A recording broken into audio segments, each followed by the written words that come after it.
Assalamualaikum warahmatullahi wabarakatuh. Perkenalkan, nama saya Ruli Sodri. Saya mahasiswa dari Politeknik Kampar, Prodi Teknik Informatika. Di sini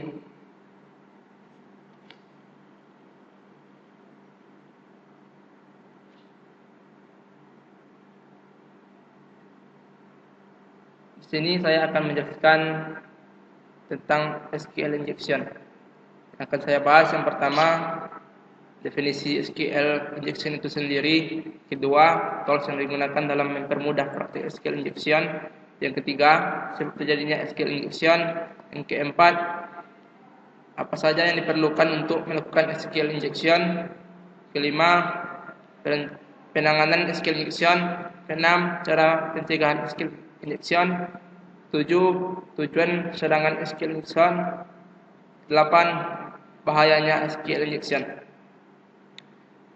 Yang pertama, SQL injection itu adalah sebuah aksi hacking yang dilakukan di aplikasi klien dengan cara memodifikasi perintah SQL yang ada di memori aplikasi klien tersebut. SQL injection atau injeksi SQL memiliki makna dan arti, yaitu sebuah teknik yang menyalahgunakan sebuah celah keamanan yang terjadi dalam lapisan basis data sebuah aplikasi. Sedangkan tools yang digunakan dalam mempermudah praktik SQL injection, yang pertama BSQL hacking, kedua Demol, yang ketiga Fagolin, yang keempat SQL map, yang kelima HAVEG, keenam Enigma SQLi, yang ketujuh SQL Ninja, kedelapan SQL SAS, yang kesembilan Safe SQL Injector, 10 SQL Python. Penyebab terjadinya SQL injection itu ialah yang pertama, tidak adanya penanganan terhadap karakter-karakter tanda petik dan juga karakter double minus yang menyebabkan suatu aplikasi dengan perintah SQL, sehingga seorang hacking menyisipkan perintah SQL ke dalam suatu parameter maupun suatu from. Yang diperlukan untuk melakukan SQL injection ialah yang pertama Internet Explorer atau browser, yang kedua VC yang terhubung ke internet, ketiga program atau software seperti Softtest.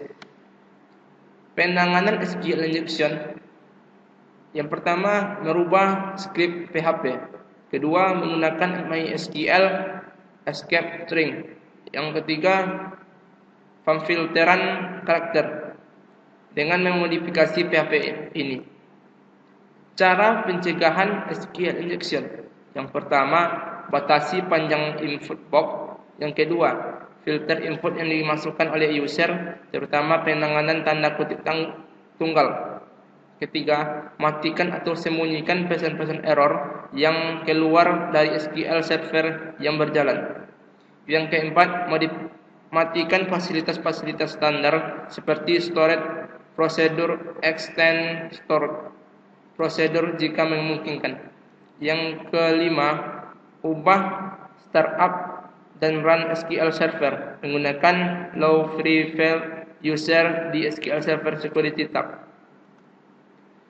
Tujuan dari serangan SQL injection ialah yang pertama mengidentifikasi parameter injection, kedua menambah dan memodifikasi data, yang ketiga menggali data pada sebuah web, yang keempat melakukan denial of service atau DOS, yang kelima menghindari deteksi, keenam melewati authentication atau bukti keaslian, yang ketujuh mengeksekusi perintah jarak jauh, kedelapan melakukan eskalasi atau perintah hak istimewa.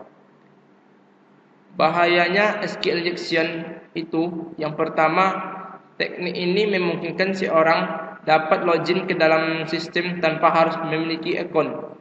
Yang kedua, selain itu SQL injection juga memungkinkan seseorang merubah, menghapus maupun menambah data yang berabadi dalam database. Yang ketiga, bahaya yang lebih berbahaya atau bahkan yang lebih berbahayanya lagi, yaitu mematikan database itu sendiri sehingga tidak bisa memberikan layanan kepada web server.